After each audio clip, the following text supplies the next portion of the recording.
추미애 전 장관과 조국이 손을 잡는 거죠. 그래서 함께 뭐 신당을 만들든 뭐 어떻게 뭐 무소속 연대를 하든. 그럼 약자를 해서 뭐 추조 또는 조추 이렇게 되는 그렇죠. 겁니까? 이제 거기에 또 이제 합류할 사람이 되게 많겠죠. 김남국 의원이 혹시 대기하고 있는 것은 아닌지.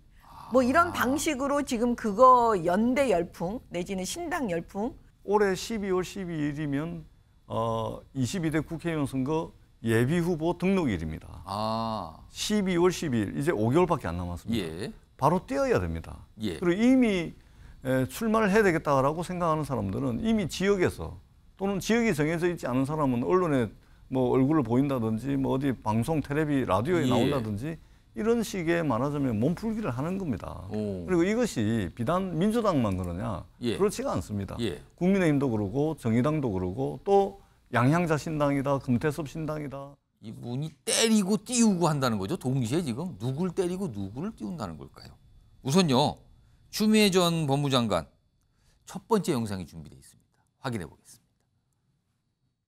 지금 검찰 국가가 탄생하고 있고 요소요소를 다 파괴하고 있는데 그것에 대한 막아내지 못한 그 성찰은 하나도 없고 전부 그것을 피하려고만 하면서 그 뭐든지 조국 탓이다.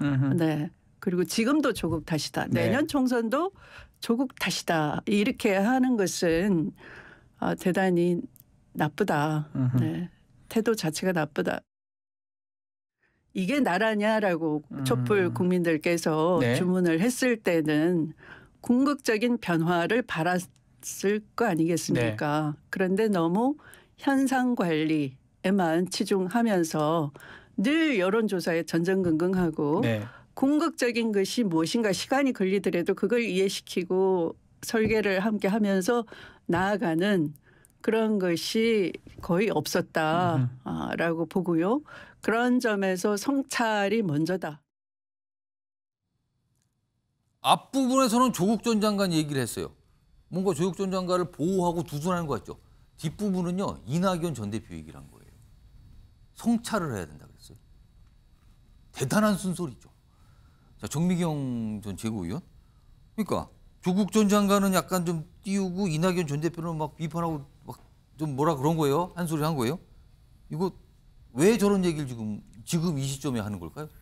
그 추미애 전 장관이 그 만약에 총선에 출마를 한다면 민주당에서 과연 공천을 줄까요? 아마 이 부분, 공천 부분에 대해서 본인도 고민을 하겠죠. 근데 만약의 경우에 그게 안 되면 할 수 있는 방법이 지금 조국 전 장관하고 입장이 비슷하잖아요. 민주당에서 지금 과연 조국 전 장관에게 공천을 줄까요? 그러니까 뭐 이런 얘기들을 많이 여의도에서 해요. 그 본인 생각에 지금 조국 전 장관이 만약에 총선에 출마해도 민주당이 공천을 안 줄 것 같다는 생각이 많이 있는데 본인도 비슷하죠. 그런 비슷한 해당 사항이 있는 거 아니냐라고 생각을 하고 있다는 겁니까? 네, 아니 제가 볼 때는 지금 뭐 여러 뭐 방송국에서도 그렇고 많은 분들이 그렇게 얘기를 하는데 그래서 혹시라도 만약에 그게 여의치가 않을 때 같이 할 수 있는 방법은 추미애 전 장관과 조국이 손을 잡는 거죠. 그래서 함께 뭐 신당을 만들든 뭐 어떻게 뭐 무소속 연대를 하든. 그럼 약자를 해서 뭐 추조 또는 조추 이렇게 되는 겁니까? 그렇죠. 이제 거기에 또 이제 합류할 사람이 되게 많겠죠. 김남국 의원이 혹시 대기하고 있는 것은 아닌지. 뭐 이런 방식으로 지금 그거 연대 열풍 내지는 신당 열풍 그런 조짐이 지금 보이고 있는데 총선 생각을 하고 있다는 겁니까? 지금 머릿속은 다 총선에 가 있는 게 아닌지 지금 그렇게 들리고요. 그다음에 마지막으로 성찰이라는 단어를 지금 쓰고 있잖아요. 성찰을 썼어, 성찰. 그러면 저는 사실은 국민의힘 입장이 아닌 민주당 입장에서도 만약에 이 깊게 바라보시는 분들은 이렇게 생각하실 수 있죠. 윤석열 대통령을 탄생시킨 사람, 1등 공신을 다 추미애 전 장관이라고 해요. 많은 분들이. 그러면 그분들 입장에서 민주당 입장에서도 추 전 장관한테 얘기하지 않겠습니까? 성찰을 먼저 하고 나오라고. 근데 뭐 그거는 우리들의 또 입장인 거고 추미애 전 장관 입장에서는 안 나올 수가 없는 거죠. 빨리 나와서 내년 총선에 어떻게든지 가봐야 되니까. 그런 게 아닌지 생각이 듭니다. 그러니까 본인의 총선에서의 어떤 출마 또는 어떤 입지를 지금 만들기 위해서 저런 얘기를 꺼내는 거 아니냐. 이런 해석이신데요. 추미애 전 장관이 지금 저 얘기만 한 게 아니거든요. 민주당과 관련해서도 쓴소리를 했어요. 민주당 비판적으로 얘기하면서요. 그 내용도 있고요. 최근에 정미경 전 최고위원이 뭐 총선과 관련해서 설명해 줬잖아요. 그렇게 들릴 법하게 미리 말씀하신 분도 있습니다. 내용이 묶여 있습니다. 보시죠. 잘하고 있으면 제가 이렇게 답답하겠습니까? 예. 윤석열 정부 1년 동안 인간안보의 파괴를 저질렀죠. 그런데 야당이 너무 얌전한 거죠. 밀리고 밀리다가 마지막에는 법사위 양도하는 것을 보고 아, 국민을 위해서 싸우려는 의지가 없구나. 우리 민주 시민의 승리를 위해서 네. 헌신하겠다. 그런 각오의 말씀만 오늘 드리도록 하겠습니다. 이 조국 전 장관을 아마 이분이 뭐 그 총선에 나온다라는 거를 떠나서 제가 보기엔 이분이 중심이 되는 당을 사람들이 지금 준비하고 있는 것 같다는 생각이 들거든요. 그리고 이 조 장관님이 꼭 같이 뛰어야 될 파트너가 있다면 제가 보기엔 추미애 전 의원입니다. 정무적 감각이나 그리고 이 선명성에 있어서 추미애 전 대표와 함께 조 장관이 나오신다면 제가 보기엔 여기에는 정말 어떤 당이 와도 어떤 당이 만들어져도 저는 잘 될 거라고 생각을 합니다.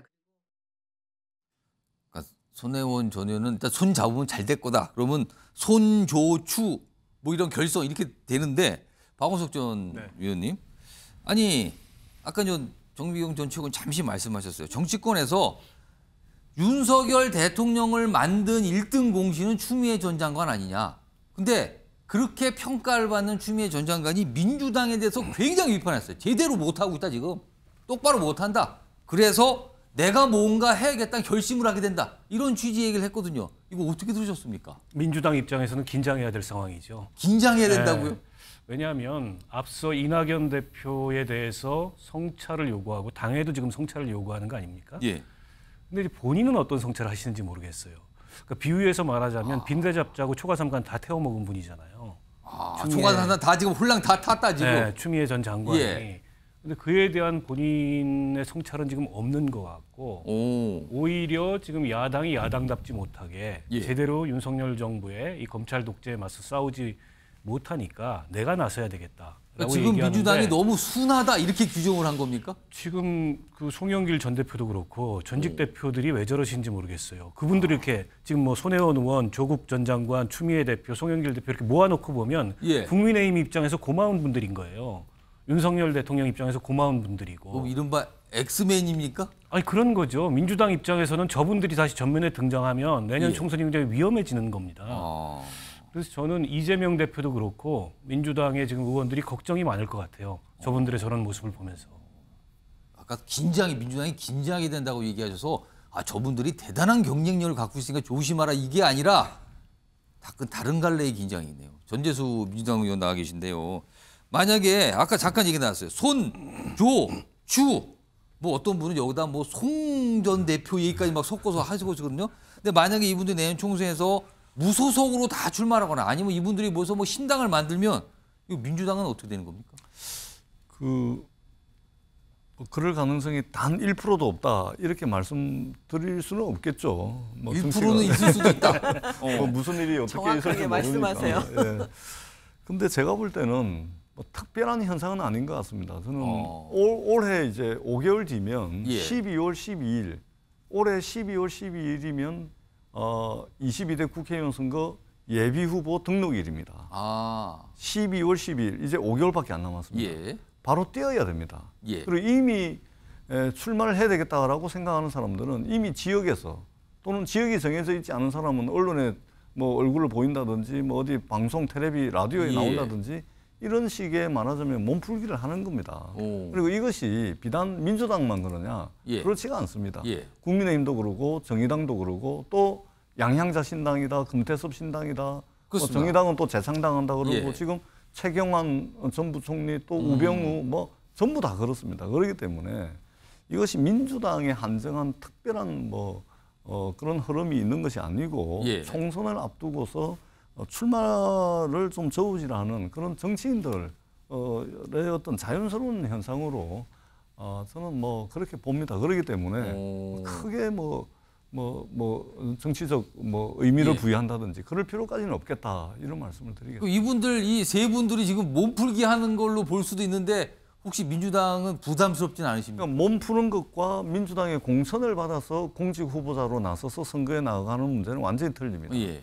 공천에는 이제 공천 룰이 있는 것이고 거기에는 또 아주 세부적인 시행 규칙들이 있습니다. 그렇기 때문에 본인의 희망과 실제 후보로 뛰는 것은 차이가 있습니다. 그렇기 때문에 그때 가봐야 되겠죠. 아까 한 1%도 없다라고는 할 수 없지만 뭐 약간 지금 얘기는 조심스럽게 해주셨어요. 홍석준 이렇게 마지막으로 추미애 전이 얘기하는 것 중에 하나가 지금 민주당이 너무 얌전해서 문제다. 근데 이제 국민의힘도 그렇게 보십니까? 지금 민주당의 이제 올드보이라고 할 수 있는 박지원, 정동연, 천정배 그리고 추미애 전 대표 같은 경우 이제 나름대로 이제 다시 이제 총선으로 정계 복귀하고 싶은데 이제 복귀하려면 이제 명분이라는 게 있어야 되지 않습니까? 결국은 이제 그 명분을 이제 찾는 게 보면은 박지원 전 국정원장이나 추미애 대표나 사실은 이제 비슷한 명분을 이제 두 가지 맞는 것 같아요. 첫 번째 이제 윤석열 정부를 이제 비판하는 거, 그리고 또 비명계를 이제 그 비판하는 거. 예. 그래서 뭐 이낙연 전 총리라든지 뭐 민주당의 과거에 어떤 행태에 대해서 뭐 비판을 하는 거. 그 다음에 이제 이재명 대표를 이제 보호하는 거. 그 추미애 장관 같은 경우는 이재명 대표를 뭐 불체포 특권 포기한 그걸 두고 이제 무주한 정신의 뭐 간디다 뭐 이렇게까지도 이야기했지 않습니까? 간디. 예. 그런 식으로 해서 이제 명분을 지금 만들고 있는데 이렇게 하는 근본적인 거는 물론 이제 민주당이 이제 공천 룰이 있지만 지금 혁신위가 지금 이제 본격 이제 가동 중에 있지 않습니까? 그러면서 그 혁신위에서 어떤 공천 룰이라든지 이런 것을 다시 한번 재정립 내지는 흔들 가능성이 있기 때문에 이 시기에 그런 어떤 명분을 만드는 그런 다양한 멘트를 하는 어떤 그런 게 아닌가 보여집니다. 알겠습니다. 뭐 지켜봐야겠습니다. 과연 어떤 모습을 진짜 어떤 모습이 나타나는 건지 아니면 그냥 저렇게 얘기하고 그냥 그걸로 끝나는 건지 모르겠습니다만요.